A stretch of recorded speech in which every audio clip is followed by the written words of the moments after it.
안녕하세요. 제니 원장입니다. 논문 읽기, 요가 철학 논문 읽기가 그래도 제가 예상했던 것보다는 많은 분들이 좋아해 주시고 계속 올려달라고 하셨는데, 제가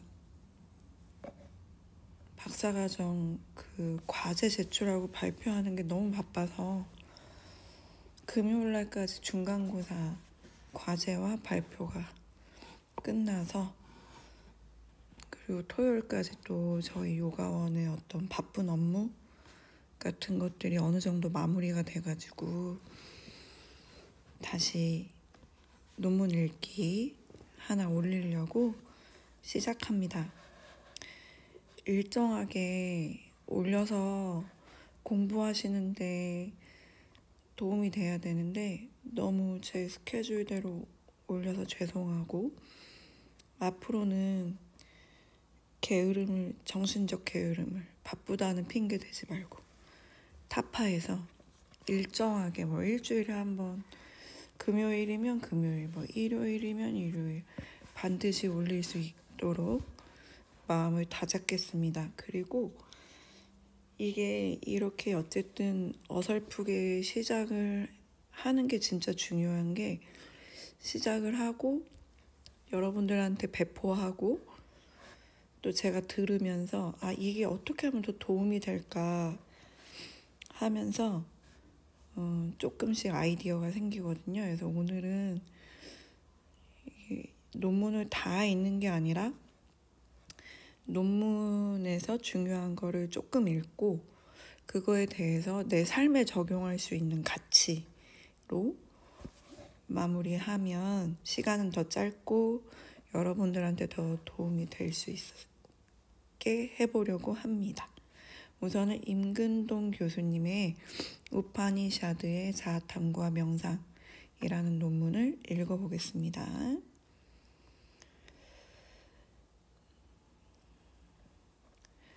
자, 우파니샤드가 몇 개 있고 얘기하는데, 이 중간 문단을 보시면은 우파니샤드는 모두 108개가 있으며, 108이라는 숫자가 우리가 되게 낯익죠. 근데 이들 108개의 우파니샤드를 읽으면 살아서 해탈에 이른다고 한다. 이걸 생해탈이라고 합니다. 죽어서 해탈을 이루는 게 아니라 세속적인 삶을 살고 그 삶 안에서 우리가 해탈을 이루는 것을, 그 경지를 얘기하는데요. 108개 우파니샤드를 다 읽으면 생해탈을 이룬다고 합니다. 우리 108개 우파니샤드 읽어서 생해탈 해볼까요? 제가 안 그래도 농담으로 우리 학생들한테 우리 산맥클럽을 만들자 그런 얘기 많이 하는데, 죽기 전에 산매에 도달하고자 하는 클럽인데요. 요가 아사나도 하지만 요가 철학도 하고 명상도 하고 좋다는 거 다 해서 우리 죽기 전에 산매 한번 이뤄보자 그런 클럽을 만들자 막 이랬는데, 여러분들 좋아하시면은 진짜 산매 클럽 만들어 볼까 봐요. 개인적인 사교 모임으로 산매 클럽 매력적이지 않나요? 아마도 그 이유는 불교에서 108번뇌라 말하듯이 인도에서는 고통의 수가 모두 108개이며 번뇌는 별빛이라는 조지훈의 승무라는 시의 구절처럼 인도에서는 행복의 수 역시 108개이기 때문일 것이다. 고통의 수를 108개로 보는데 행복의 수 역시 108개로 본다는 것은 고통과 행복을 이분법적으로 좋고 싫음으로 나누는 것이 아니라 같은 현상으로 본다는 인도 철학, 불교 철학의 메커니즘이 담겨 있습니다. 그리고 번뇌는 별빛이라 라는 조지훈의 승무의 유명한 구절이 있죠. 제가 국문과였기 때문에 이 시구절이 너무 뭉클하게 다가오고, 원래도 조지훈이라는 시인을 좋아하고 그리고 조지훈의 승무라는 시도 좋아해서 제가 가끔 이제 이런 논문을 읽다가 개인적인 수련의 어떤 마음과 빗대어서 글을 많이 쓰는데, 이거에 또 제가 화두를 삼아서 글을 써서 제 인스타그램이나 SNS에 올려놨습니다. 관심 있으시면 같이 읽고 이런 문학적이고 인문학적인 감성이 또 내 삶에 도움이 될 때가 있잖아요. 찾아서 읽어봐 주시면 감사하겠습니다. 다음 장입니다. 많은 종류의 우파니샤드들 중 인도에서 가장 인정받고 있는 것은 샹카라가 주석한 11개의 우파니샤드이다. 저는 샹카라를 되게 좋아해요. 지금 이제 우파니샤드에 대한 박사과정 수업을 듣고 있는데 제가 너무 존경하는 우리 김호성 교수님은 샹카라보다는 오로빈도처럼 뭔가 다 품어주는 박티, 대승불교나 정토불교 좋아하시기 때문에 좋아하시는데 저는 아직 근기가 부족하고 이타적이지 못해서 그런지 샹카라의 주지주의, 지식이나 지혜를 통해서 각자 깨닫자, 다른 사람 터치하지 말고 자기부터 깨달아라 그런 주지주의, 지성중심주의를 아직 좋아하고 그걸로 시작해서 이제 박티로 넘어간다 뭐 이런 논문도 많기 때문에 우선은 제가 그 수준인 것 같아요. 그래서 저는 샹카라를 좋아합니다. 그리고 샹카라가 11개의 우파니샤드 정리한 거는 거의 바이블처럼 되어 있어요. 우파니샤드 해석 중에 샹카라의 주지주의가 많이 개입되어 있어서 사람들이 그거에 대해서 비판하고 뭐 논쟁하기도 하지만 어쨌든 샹카라가 그 시대에 11개 우파니샤드를 정리하고 번역하고 주석을 달지 않았다면 지금 뭐 우파니샤드 학자들이 해석학자들이 남아있을 수 없는 거기 때문에 저는 샹카라 좋아합니다. 이들 주요 우파니샤드 핵심 주제는 자아와 자화 탐구이다. 우리에게 너무 중요하죠. 우리 학교 교육 옛날에 7차 교육과정에서도 보면 그 많은 과목을 공부하는 이유가 자아의 정체성을 찾게 해준다였거든요. 근데 그때는 아니 무슨 국어, 영어, 수학, 과학 이런 공부해가지고 애들 자아 정체성이 어떻게 생겨? 이렇게 생각했어요. 제가 교사 생활할 때 저는 7차 교육과정 때 교사였기 때문에. 근데 그게 맞았구나, 내가 어렵구나라는 생각을 하고 모든 뭐 경전, 클래식, 뭐 문학, 모든 고전은 결국은 그걸 통해서 그 원형을 통해서 자아와 자아 탐구, 자아의 정체성을 찾기 위한 것이 아닌가 생각합니다. 자, 이샤 우파니샤드의 첫 번째 구절은 이렇게 말한다. 움직이는 것 안에서 움직이는 이 세상 그 모든 것은 절대자가 깃든 것이다. 그러니 마땅히 버림으로써 즐거움을 누리고 그 누구의 재산도 탐하지 마라. 그래서 이거의 산스크리트 원문 중에서 요 두 단어를 알려드리고 싶어요. 띠아끄떼나 분짓다. 띠아끄떼나는 포기하다의 국격으로 포기함으로써 또는 포기를 통해 라고 해석이 되고, 분짓다는 부라는 어근을 가진 동사에 OPT, 원망법이 붙어서 뭐뭐 해라, 약간 권유, 청유, 명령의 의미가 들어가 즐거움을 누려라 입니다. 해서 합치면 포기함으로써 즐거움을 누려라. 이 문장 하나에 두 가지 단어의 강조점밖에 들어가지 않았지만 역설법을 씀으로써 굉장히 와닿고 생각해보고 곱씹을 만한 구절이죠. 포기함으로써 누리는 즐거움이 굉장히 많잖아요. 아주르베다의 40번째 장인 이샤 우파니샤드의 이 첫 구절은 재래를 집행하는 사제들에게 재물에 대한 경계심을 심어주는 문구이다. 우파니샤드는 이제 베다에서 재래 중심이었다면 우파니샤드부터는 그거의 상징적인 의미, 지혜를 강조하기 때문에 그리하여 버림으로써 향유해야 한다고 말하고 있다. 세상의 모든 것은 움직이는 것이어서 변하지 않는 건 없다. 그래서 불교에서는 세상 모든 것이 끊임없이 변화하고 생멸하며 시간적 지속성이 없음을 재행무상이라고 한다. 그래서 제가 많이 아프신 분들한테 그렇게 위로의 말을 많이 하고, 저도 제가 아플 때 이런 우파니샤드나 불교의 관념을 가지고 스스로를 많이 다독이고 마음을 정리하거든요. 생물은 절대 영원한 게 없어요. 이 세상도 영원한 게 없고, 태어나서 생명이 발동하고 기승을 부리다가 결국은 사그라들면서 죽습니다. 그 원리를 병에 대입하면 병도 살아있는 생물이기 때문에 발동하고 정말 괴롭히면서 기승을 부리지만 결국은 죽을 수밖에 없어요. 그래서 지금 너무 아프고 힘들어도 그것이 영원할 것이라고 생각하면서 힘들어하지 말아라. 반드시 없어진다.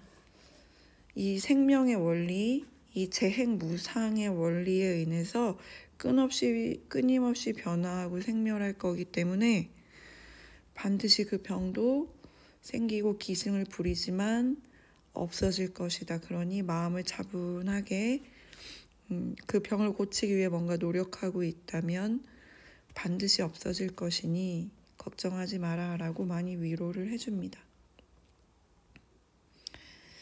자, 이 부분이 오늘의 포커스 가장 중요한데요. 자제자의 원어는, 그러니까 자제자 이러면 사실 우리나라에 없는 단어거든요. 근데 이거에 가장 유사한 한문을 유추하고 이제 우리나라 고유어를 찾아보면 자유자재함으로 나옵니다. 자유자재하다 하면 어떤 의미인지 좀 느낌이 오죠. 그래서 자제자 하면 이해가 안 가면 자유자재한 자라고 해석해서 들으면 좋겠습니다. 그것의 산스크리트 원어는 이슈와라입니다. 이슈와라의 어원적 의미는 자신이 원하는 모든 것을 할 수 있는 능력을 가지고 다스리고 자제한 존재이다. 이슈와라가 결합되어 만들어진 낱말인 아바로끼 떼슈바라는 불경에서 관음, 관세음, 관자재, 관세음 자재 등으로 한역된다. 원어인 아바로끼 떼슈바라는 세상에 내려와 자신이 뜻하는 대로 존재하며 자신이 원하는 모든 것을 할 수 있는 존재를 의미한다.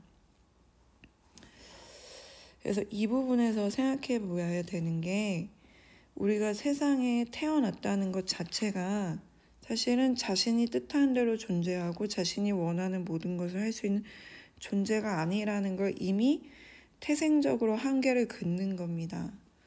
세상에 태어났다는 것 자체가 자의로 할 수가 없어요. 지금 내가 원해서 태어난 사람 아무도 없잖아요. 태어나 보고 나니까 이 세상인 거죠.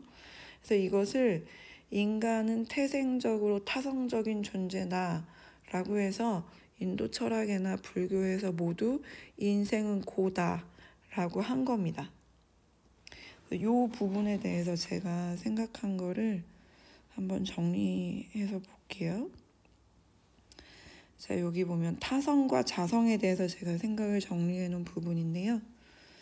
인도 철학에서 인생을 고로 보는 이유, 불교도 그렇고 우파니샤드도 그렇고 상키야 철학도 그렇고 우리의 삶은 고라고 생각하고 출발을 합니다. 근데 그 이유가 인생은 다 고통이야. 너네 받아들여, 이게 아니고요. 인생을 고라고 보는 이유는 우리가 태어나고 죽는 것을 내 맘대로 할 수 없음에 대한 자각을 얘기합니다. 태어나고 싶어서 태어나는 거 아니고 죽고 싶어서 죽는 거 아닙니다. 아무리 뛰어난 현자고 위인이어도 내 죽는 것을 정하고 그렇게 죽을 수는 없거든요. 내가 죽음이 다가온다라고 느낄 수는 있지만 그걸 제가 어떻게 컨트롤할 수는 없는 거잖아요. 그래서 이게 인간이 지닌 태생적인 한계, 태생적인 타성으로서의 한계라고 보는 겁니다. 근데 이것을 자기의 자기주도성, 자성으로 바꾸고자 하는 것을 또 승화한다, 성장한다라는 단어로 표현할 수 있는데요. 그거를 따빠스라고 했고 요가 수련으로 봤습니다. 그래서 이 타성, 그래 인간은 어쩔 수 없는 거지, 이 인생은 어쩔 수 없는 게 너무 많아 를 어설프게 받아들이며 허무주의에 빠지는 거예요. 허무주의에 빠져서 에라이 될 대로 되라, 그럼 인생 막 살아, 이렇게 쾌락주의로 빠지는 거는 사실 이 인간이 가진 어쩔 수 없는 태생적인 타성을 끝까지 받아들이지 못한 거예요. 어설프게 조금이라도 그거에 대한 원망, 억울함 같은 게 남아있을 때, 완전히 100% 수용하고 받아들이지 못했을 때 이렇게 반항, 소심한 반항이 에라이 막 살아 그러면 이렇게 허무주의로 빠지는 겁니다. 제가 본인이 어찌할 수 없는 그 태생적인 타성의 한계를 제대로 받아들여 완벽히 100% 수용하면, 그래 고개를 끄덕이면서 납득하면 오히려 자기가 할 수 있는 부분에서 최선을 다하게 된다고 말했어요. 이게 타성에 대한 깨달음의 지성의 힘입니다. 이게 자각의 힘이에요. 깨달음의 힘.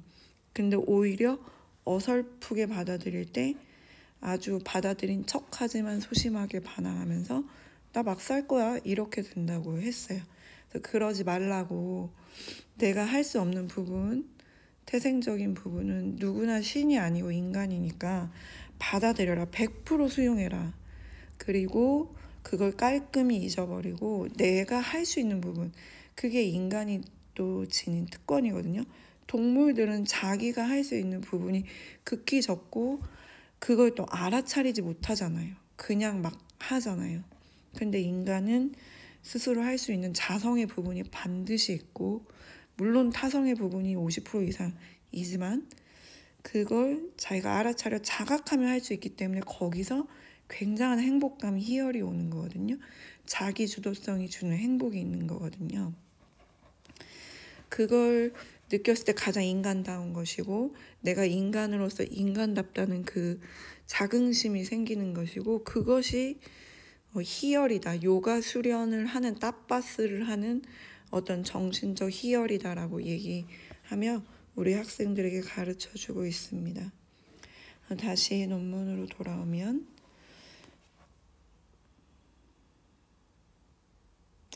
바로 이러한 지고의 자제자가 다름 아닌 나의 본질, 즉 나의 자아라고 하는 우파니샤드는 말한다. 다시, 바로 이러한 지고의 자제자가 다름 아닌 나의 본질, 즉 나의 자아라고 우파니샤드가 알려주고 있다. 그리고 이것이 이 세상 그 모든 것에 깃들어 있다고 한다. 이처럼 움직이는 것 안에서 움직이는 이 세상 그 모든 것은 절대자가 깃든 것이다 라는, 앞에서 제가 읽어드렸던 이샤 우파니샤드의 첫 번째 구절입니다. 제가 여기서 띠아 끝대나 분짓다, 그러므로 포기함으로써 즐거움을 누려라 라는 그 문장, 단어 두 단어를 기억하자고 했었죠. 그라는 구절에서 재행무상을 비롯한 불교의 주요 사상들이 내포되어 있다. 이유는 불교가 생겨나기 이전에 만들어진 우파니샤드에 이미 불교의 주요 개념이 다수 포명되어 있기 때문이다. 그러면 불교가 우파니샤드의 영향을 많이 받았다고 말할 수밖에 없는 거죠. 불교식으로 말하면 내가 바로 부처요, 우파니샤드식으로 말하면 나의 자아가 바로 절대자인 지고의 자제자이다. 그러니 내가 아닌 다른 것을 추구하고 찾을 이유가 없다. 오늘의 결론입니다. 내가 아닌 다른 것을 추구하고 찾을 필요가 없다. 이 얘기를 해드리고 싶었어요. 이 논문에서 이 가치를 여러분들이 다른 앞에 원리, 이론, 이런 설명은 다 잊어버리셔도 됩니다. 까먹으셔도 됩니다. 그건 여러분들의 마음이 열리고 납득시켜드리고 설득하려고 얘기한 거지 그걸 다 외울 필요는 없어요. 이것만 기억하셨으면 좋겠어요. 자기 삶에 자기가 아닌 다른 것을 추구하고 찾을 필요가 없습니다. 그래서 요 이야기가 생각나는데요. 우파니샤드는 나의 본질은 우주의 본질이며 내가 바로 지고의 존재라는 것을, 그리고 지고의 존재는 이 세상 모든 것에 있다는 것을, 그래서 내가 아닌 다른 것이 아니라 나를 통해서 즐거움을 누려야 한다는 것을 말한다. 너무 중요합니다. 내가 아닌 다른 것이 아니라 나를 통해서 즐거움을 누려야 한다. 아시탄가 요가 8단계 프라티아 하라. 감각이 외부로 빠져나가서 행복한 게 별로 없어요. 그거는 그냥 욕망입니다. 욕망, 감각기관의 낭비. 그래서 얼마 전 마이솔 테라피 시간에도 말했어요. 요즘은 너무 끄달리기가 쉬운 환경이다. 인스타그램, 연예인, 정치인 그렇게 관심 둘 필요 없다. 그거 하는 만큼의 50%의 시간만이라도 자기 자신을 보살펴라. 점점 더 행복해질 것이다. 이렇게 얘기했거든요. 그 인스타 보고 텔레비전 보고 SNS 보고 연예인, 정치인, 가십거리 얘기하는 거에 50%만이라도 자기 자신을 보살피고 자기와 고요히 함께 있는, 조용하게 고요하게 함께 있는 요가나 명상 시간을 가져라. 정말 비교할 수 없이 점점 더 충만해질 것이다 라고 마이솔 테라피 마지막 시간에 강조를 했습니다. 이걸 통해서 제가 생각나는 거는, 우리 어렸을 때 이제 개구리가 황소가 너무 멋있어가지고 그 우화가 떠올랐거든요. 그래서 황소를 사랑한 개구리가 결국은 그걸 계속 따라하다가 빵빵하게 부풀려 터져 죽잖아요. 그래서 그게 저는 너무 웃기면서도 어린 시절에 너무 안쓰러웠거든요. 그래서 그 우화에 대해서 혼자 생각해 보면서, 만약에 그 개구리가 초점을 너무 황소가 멋있고 사랑스러워 따라하고 싶었다고 해도 그걸 무작정 따라하지 말고 초점을 황소에 두지 않고 초점을 자기 자신에게 뒀다면, 개구리로서 자기 자신을 요만큼만이라도 1이라도 사랑했다면 그렇게 빵빵하게 부풀리다 터져 죽지 않았을 텐데 했거든요. 자기 장점을 황소는 절대 못하지만 자기만이 할 수 있는 장점, 점프력 같은 거 있잖아요. 자기가 황소처럼 그렇게 막 우람해질 수는 없지만 황소는 또 개구리처럼 점프를 못하잖아요. 그래서 자기가 할 수 있는 능력을 한 번이라도 알아차리고 바라보고 키웠다면 자기가 그렇게 좋아하는 황소 등에 올라탈 수도 있었을 텐데 하는 생각을 합니다. 또 여러분, 자기 자신한테 초점을 맞추세요. 그리고 내가 아닌 다른 것을 추구하고 찾을 필요가 없다라는 우파니샤드의 이 교훈을 꼭 명심하시기를 바랍니다. 감사합니다.